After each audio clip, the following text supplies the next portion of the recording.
There is something very strange here.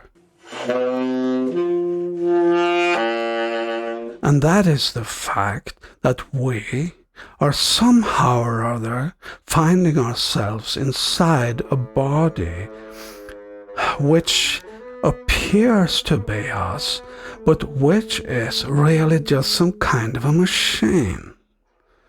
If you ever saw a dead body, or you worked in a surgical department of a hospital and you saw how they take apart and piece together these bodily machines, you can't avoid that insight. But maybe that is also why when you are seeing that, when you are seeing this body the way it is, not only on the surface, why this can be the most terrifying thing there is. And that's why when they want to make real nasty and gross horror movies, they will show that. They will show these bodies, how they look like when you have taken them apart, how they look like inside. Because somehow or other that is the most disgusting and horrifying thing for us that we can even imagine seeing. Isn't that strange? That this body of my friend, of my spouse, my children, my parent, myself, that really makes up the entire character of that person, the way I see that person, is really a machine based on a framework of bones where there are these motors, you could say muscles that expand and contract from signals coming through, well, electrical wires, because that's what nerves are, sent by a central control unit up there in the skull, and this whole thing powered by a pump that pumps liquid through a network of pipes where there is a kind of combustion process going on with oxygen from those pumps there, the lungs, and fuel that is fed in there through the mouth, and then all of this covered by a layer of beautiful skin. But it is not us. It is our body.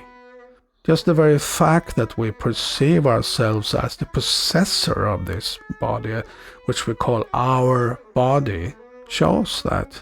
Or at least there's an evidence of that, but there are also many other things, like the body changes, meaning that it replaces all its material. The cells die and are reborn, or they multiply and all that. But also on the very molecular level, material is constantly being replaced in the body. So the body we have is actually, factually, a different body now from when we were children. It's a different body, but we are the same. Same identity. I mean, we may also have changed our frame of mind in many ways, but deep inside there, it's always us, the observer. So to say that we are the passenger or driver of this robotic vehicle is quite appropriate, I think. And if someone says, no, we are just this body and all of that, which accounts for the phenomena of consciousness, that we are thinking and talking and feeling and wanting and all of that, it's just some effect of processes in the brain. Well, then they have to show that and prove that.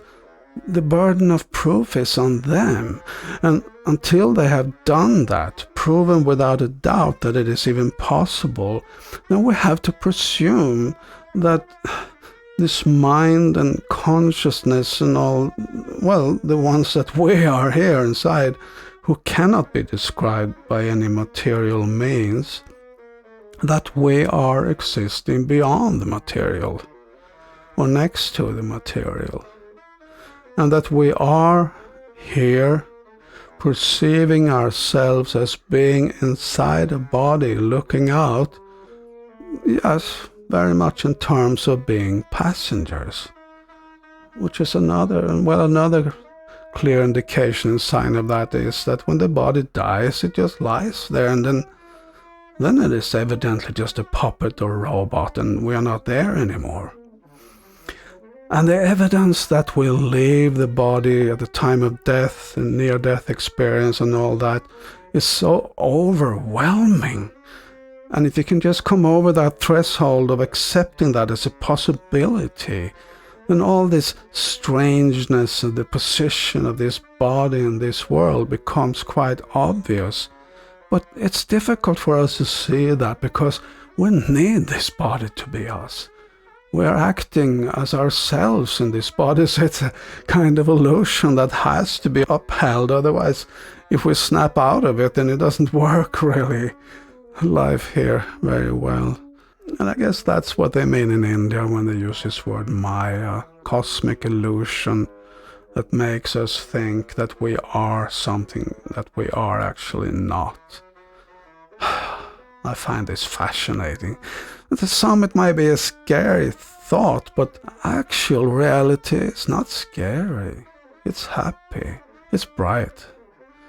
And if you don't understand why I'm saying that, then well, so much of the fear that we experience is due to the fact that we think that we are this body. And if we realize and keep in mind as an awareness that we are not, that we are the passenger inside this body, it's not that we can't play the game anymore. It's not that we just snap out of it and become like madmen or women as seen from this point of view inside this world. We can understand that we are here, it's an adventure, we are acting out this role here, and we can do it fine. And what we do, it will anyway matter. It's not that it's meaningless, it's just that we are acting out something through these costumes and these roles.